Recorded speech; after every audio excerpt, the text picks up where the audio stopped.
Alhamdulillahilladzi hadana lihada wa ma kunna linahtadiya laula an hadana Allah wala haula wala quwwata illa billah.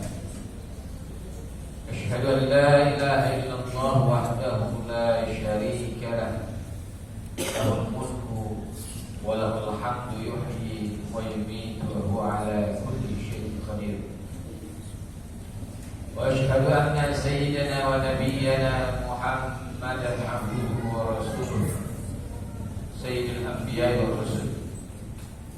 Allahumma shalli wa sallim wa barik ala sayyidina Muhammad wa ala alihi wa sahbihi wa man tabi'ahum ila yaumil nusyur. Amma ba'du, fa ya ayyuhan nas usikum wa iyaya nafsi bittaqwallahi wa ta'atihi faqad faza al-muttaqun, haitsu qala ta'ala wa man yuti'illaha wa rasulahu faqad faza fawzan 'azima. Ma'asyiral muslimin rahimakumullah, sidang Jumat yang dimuliakan Allah. Mengawali khutbah yang singkat ini, tak lupa khatib berwasiat untuk dirinya pribadi dan jemaah umumnya. Marilah wahai kaum muslimin, kita senantiasa terus berupaya meningkatkan nilai kualitas taqwa kita kepada Allah Subhanahu wa taala, yaitu dengan menjalankan segala perintah Allah dan menjauhi segala larangannya dalam setiap sisi kehidupan kita sehari-hari, baik di kantor, di rumah atau di masyarakat. Ya, kita mendapatkan kebahagiaan hidup di dunia dan keselamatan di akhirat, serta mendapatkan surga Allah Subhanahu wa taala. Tilkal jannatul lati nurithu min ibadina man kana taqiyya. Itulah surga yang diwariskan untuk hamba-hamba kami yang bertakwa. Ma'asyiral muslimin rahimakumullah, sidang Jumat yang dimuliakan Allah. Saat ini kita masih dalam nuansa Idul Fitr, nuansa hari kemenangan dan kembalinya kita kepada titik fitrah manusia yang merupakan titik awal penciptaan manusia. Karena Allah Subhanahu wa taala tidak pernah bermaksud jelek untuk menciptakan manusia. Sebagaimana dijelaskan sabda baginda Rasulullah sallallahu alaihi wasallam, kullu mauludin yuladu 'ala al-fitrah. Setiap bayi dilahirkan dalam keadaan suci.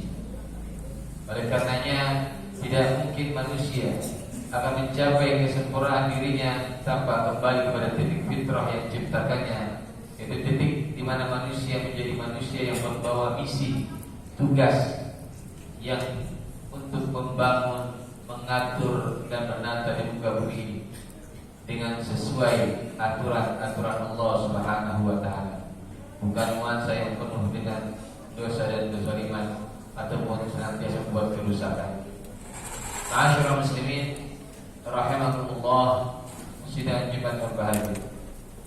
Allah Subhanahu wa taala menurunkan Al-Qur'an dan mengutus Rasulnya adalah sebagai pedoman, tuntunan agar manusia tetap komitmen dengan kemanusiaannya dalam mengemban tugas, yaitu manusia yang saling mencintai karena Allah, saling memperbaiki menuju keimanan sejati, saling tolong menolong dan menuju peradaban yang kokoh, saling membantu dalam kebaikan, bukan dalam kezaliman. Dan Rasulullah sallallahu alaihi wasallam adalah sebagai contoh terbaik yang real dan nyata dalam menjalankan tuntunan Al-Quran firman Allah Subhanahu wa taala. Maka kita tidak akan pernah bahagia, kita tidak akan pernah tenang dan selamat dalam menjalani kehidupan ini, sepintar apapun kita, sekaya apapun kita, kecuali kita mengikuti jejak Rasulullah sallallahu alaihi wasallam. Itulah tuntunan fitrah, bahwa manusia tidak akan bisa kembali ke titik fitrahnya tanpa mengikuti ajaran yang disampaikan oleh baginda Rasulullah sallallahu alaihi wasallam. Maka Rasulullah pernah menegaskan dalam salah satu sabdanya, "Rubba sha'imin laisa min shiyamihi illa al-ju'i wal 'atash." Berapa banyak orang yang puasa namun tidak mendapatkan apa-apa kecuali lapar dan haus. Artinya Ramadan tidak bisa mengembalikannya ke titik fitrah. Padahal semua rangkaian ibadah di bulan suci Ramadan merupakan anak tangga untuk kita kembali menuju fitrah, titik kemanusiaan yang diciptakan oleh Allah Subhanahu wa taala. Mengapa semua ibadah Ramadan nanti tidak mengantarkan mereka ke titik fitrah? Ternyata masih banyak di antara kita yang masuk ke Ramadan tidak maksimal dalam menjalankan ibadah Ramadan sebagaimana dicontohkan oleh baginda Rasulullah sallallahu alaihi wasallam. Banyak orang puasa hanya menahan lapar dan haus di siang hari, dan sementara malam harinya mereka kembali berbuat dosa. Banyak orang yang masuk ke Ramadan hanya dekat dengan bekal semangat ritual tanpa berbekal ilmu. Pun banyak di antara manusia yang masuk bulan Ramadan hanya semangat di awal-awal saja, sementara di akhir-akhir Ramadan sibuk dengan hal-hal yang kadang sia-sia. Bahkan lebih menyedihkannya lagi, banyak di antara kita manusia yang hanya semangat beribadah di bulan Ramadan. Begitu Ramadan selesai, semua ibadah lenyap dengan seketika. Masjid yang tadinya ramai dengan sholat berjamaah kembali kosong dan sepi setelah Ramadan. Ma'asyiral muslimin rahimakumullah, sidang Jumat yang berbahagia. Tidak ada ajaran bahwa kita wajib taat kepada Allah hanya di bulan Ramadan saja. Setelah itu di luar Ramadan kita boleh berbuat dosa. Justru bulan Ramadan adalah titik tolak, titik ukur kita untuk membangun ketaatan kita kepada Allah Subhanahu wa taala 11 bulan ke depan. Sebagaimana firman Allah Subhanahu wa taala, "Wa la takunu kallati naqadat ghazlaha min ba'di quwwatin ankara." Dan janganlah kamu seperti seorang wanita yang mengurai benang yang sudah dipintal dengan kuat, lalu ia cerai-beraikan kembali. Dalam ayat ini sangatlah jelas Allah Subhanahu wa taala mengisahkan seorang yang hidupnya sia-sia. Dari pagi sampai sore ia hanya memintal benang. Namun ketika sore harinya setelah pintalan itu selesai dan kuat, ia kembali cerai-beraikan seperti di awal.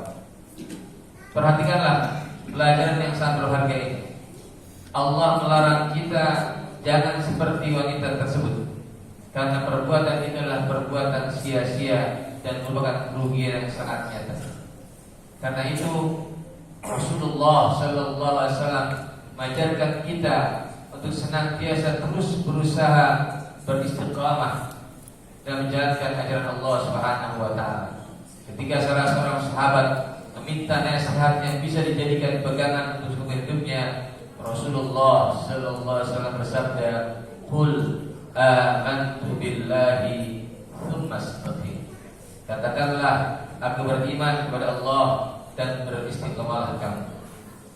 Setiap tahun kita senantiasa menjalankan ibadah Ramadan dengan penuh semangat siang dan malam. Siangnya kita puasa, malamnya kita sholat malam. Tapi pertanyaannya adalah, benarkah nuansa ketaatan itu akan terus bertahan setelah Ramadan, atau itu ternyata hanya untuk Ramadan saja? Berapa banyak di antara kita yang selama Ramadan rajin ke masjid, rajin membaca Al-Quran, rajin bersedekah, tapi begitu Ramadan usai seakan-akan tidak pernah kenal masjid lagi. Persis seperti kisah wanita yang Allah ceritakan di atas. Selama Ramadan semua bentuk ketaatan, amal ibadah dengan rangkai dengan rapi. Namun setelah Ramadan usai, semua rangkaian ibadah itu hilang dengan seketika. Ma'asyiral muslimin rahimakumullah, sidang Jumat berbahagia. Maka marilah kita buka lembaran hidup baru setelah Ramadan ini dengan terus berusaha untuk istiqamah, dengan tetap setia jalankan ketaatan kepada Allah Subhanahu wa taala, kepada Allah Subhanahu wa taala, dan marilah kita senantiasa juga menguatkan tekad kita untuk membersihkan hati kita, hilangkan rasa benci, dengki, permusuhan dengan sesama kita, gantilah dengan kasih sayang. Bukalah hati kita untuk saling memaafkan kesalahan di antara kita. Walaupun memang terkadang sangat sulit ataupun berat bisa memaafkan kesalahan orang yang pernah nyakitin kita ataupun menzalimi kita. Dan bagi orang-orang yang bertakwa akan senantiasa ringan, legowo, ia akan berjabat tangan dan hati ridho untuk memaafkan kesalahan saudaranya. Rasulullah sallallahu alaihi wasallam bersabda, "Ma min muslimaini yaltaqiyani fayatasafahani illa ghufira lahuma qabla yaftariqa." Tidaklah dua orang muslim dia berjumpa kemudian berjabat tangan, melainkan Allah ampuni dosanya sebelum mereka berpisah. Kita berdoa mudah-mudahan Allah Subhanahu wa taala senantiasa menerima amal ibadah kita dan senantiasa kita istiqamah dan berpetunjuk taufik dan hidayahnya serta yang lainnya. Amin amin ya rabbal alamin. Aqulu qouli hadza fastaghfiruhu innahu huwal ghafurur rahim. Alhamdulillahilladzi khalaqal mauta wal hayata liyabluwakum ayyukum ahsanu amala wa huwal azizul ghafur. Asyhadu an la ilaha illallah wahdahu la syarika lah wa asyhadu anna sayyidina wa nabiyyana Muhammadan abduhu wa rasuluh.